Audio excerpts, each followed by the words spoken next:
Salut les amis, j'espère que vous allez bien. Une petite vidéo de la place Tiananmen, endroit vraiment historique de Pékin, très belle ville à visiter, je vous le conseille. Et je suis là pour le International Congress of Cardiology et j'étais orateur sur une session qui parlait d'ablation de l'AFA. Et un des orateurs, un des rythmologues du centre de Shanghai, a présenté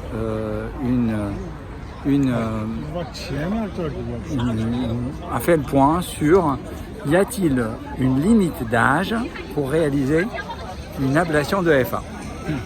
Et pour illustrer son propos, il a cité l'exemple de Henry Kissinger. Et Henry Kissinger, qui a 91 ans, l'ancien secrétaire d'État américain, à 91 ans, a eu une chirurgie valvulaire cardiaque à cœur ouvert au Massachusetts Hospital. Donc vous imaginez bien que c'est une chirurgie bien plus lourde que simplement une ablation de la fibrillation auriculaire. Alors, qu'est-ce que j'en pense? Il a également cité des exemples de son centre. Il a pris une photo, un patient qui a ablaté la FA à 90 ans et puis ce patient s'est pris en photo sur un lac, un des lacs les plus connus de Chine à 2000 mètres d'altitude, sur un volcan, au niveau d'un volcan éteint avec un lac. C'était assez joli. Et donc, qu'est-ce que j'en pense? Je pense que je n'ai jamais réalisé d'ablation de FA à 90 ans. Je pense que le plus, en tout cas, je dirais qu'en France, je n'en ai pas fait. Voilà, on va dire ça. Je n'ai jamais fait d'ablation en France de patients de plus de 90 ans, et que le maximum que j'ai fait, c'était probablement autour de 82, 83 ans, mais ça reste vraiment des cas exceptionnels, des patients de plus de 80 ans, puisque alors là, on est sur la place, alors c'est très beau. C'est joli, Voilà. On croise aussi les militaires assez souvent, c'est très militarisé. Alors, on va se mettre là, ça a l'air sympa. Donc, au-delà de 80 ans, ça reste exceptionnel. Je ne veux pas qu'on retienne qu'on fait des ablations de FA à 80 ans, ça reste assez exceptionnel. Quels sont les éléments qui vont permettre de décider qu'on réalise ou pas une ablation de FA? Alors, en 1, il faut que le patient soit symptomatique. En 2, bien entendu, il répondra d'autant mieux qu'il s'agit d'une FA paroxystique. En 3, prendre en compte quand même la taille de l'oreillette. Si vous lancez sur une ablation de FA avec une oreillette très dilatée, vous pouvez imaginer que vous aurez probablement de moins bons résultats.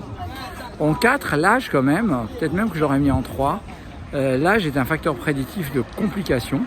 Même si les patients âgés peuvent être symptomatiques et on peut éventuellement le discuter, mais ça reste quand même un facteur à prendre en compte. Alors, de temps en temps, il joue la circulation.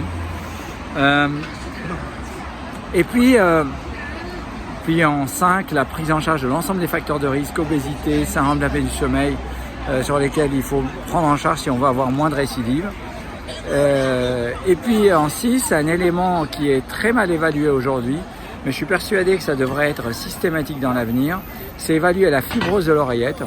Ça peut se faire par IRM, il y a une classification de l'université de Texas qui existe et qui montre que finalement les résultats de l'ablation de FA sont corrélés au degré de fibrose, et que plus vous avez une oreillette fibrosée, plus vous aurez de moins bons résultats. Vous pouvez imaginer qu'une oreillette pas du tout fibrosée en fait répondra très bien juste une déconnexion des veines pulmonaires, éventuellement par cryothérapie, même s'il s'agit d'une FA persistante, alors qu'une FA paroxystique avec une oreillette très fibrosée, isoler les veines pulmonaires ne suffira pas.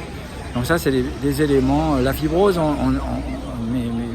mes radiologues m'ont dit que pour le moment, à l'IRM, ils ne pouvaient pas me le faire, mais c'est clair que si c'était faisable, notamment en dehors de la FA paroxystique, ça se discuterait fortement. Donc, est-ce qu'il faut récuser un patient uniquement sur l'âge? Probablement non, mais sur l'ensemble de ces facteurs de risque, possiblement oui. Ce qui fait que c'est exceptionnel de réaliser cette ablation de FA au-delà de 80 ans et donc vraiment être prudent et prendre en compte l'ensemble de ces facteurs, FA paroxystique,